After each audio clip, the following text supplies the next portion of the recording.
Hello everyone, welcome to our channel idea talkies. কেমন আছো সবাই?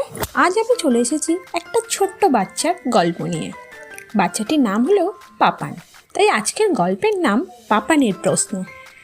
ছোট্ট পাপান খুবই ভালো ছেলে।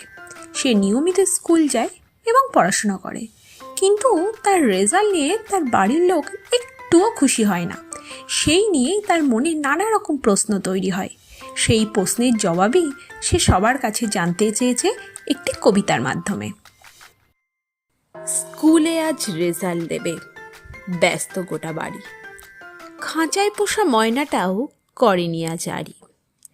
কুট্টি পিসি রান্নাঘরে, বকুল মাসি ছাদে, গৃহস্থালির সমস্ত কাজ জরুরি সংবাদে। অফিস থেকে বাবার ফোনে জড়িয়ে আছে ভয়, মা দাঁড়িয়ে রঙিন ছাতায়, দুপাশে সংশয়।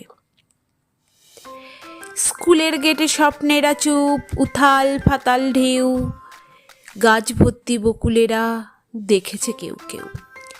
এমন সময় ঢং ঢং ঢং ছড়িয়ে পড়ে ছুটি, রেজাল্ট হাতে বিদ্যেবানরা উধাও খুনসুটি। দূরের থেকে চেঁচায় পাপান, আমি সেকেন্ড ক্লাসে। ঢের হয়েছে, মুখ দেখানো ভার। ফার্স্ট কে হলো, নামটা শুনি। অঙ্কে কত তার? পাপান বলল, দেবল গুপ্ত। অঙ্কে সে 100, আমি পেলাম 90, তার বেশি পেলাম কই। সারাটা দিন খেলিস শুধু, মা বললেন রেগে। সব স্বপ্ন আধার হলো চাঁদে গ্রহণ লেগে। চল বাড়িতে, দেখাচ্ছি আজ খেলার কি যে মানে। দেবল হলো চাঁদের টুকরো, সব বাইতা জানে। তখন পাপান ভয়ের চোখে তাকালো মার দিকে। ও যে ভীষণ মিথ্যে বলে ক্লাসের আন্টিকে। বলুক, তাতে দোষ কিছু নেই, ফার্স্ট হয়েছে ক্লাসে। মায়ের কথায় পাপান সোনার দু চোখ ঝেঁপে আসে। সেকেন্ড হবা না মিথ্যে বলা, কোনটা ভালো বলো। মুখের উপর উত্তর দিস। মা বললেন, এ কি, খুব শিখেছিস কথা, আজকে বাবা আসুক দেখি। মায়ের কাছে জবাব পায়নি, দু চোখ ভেসে নদী।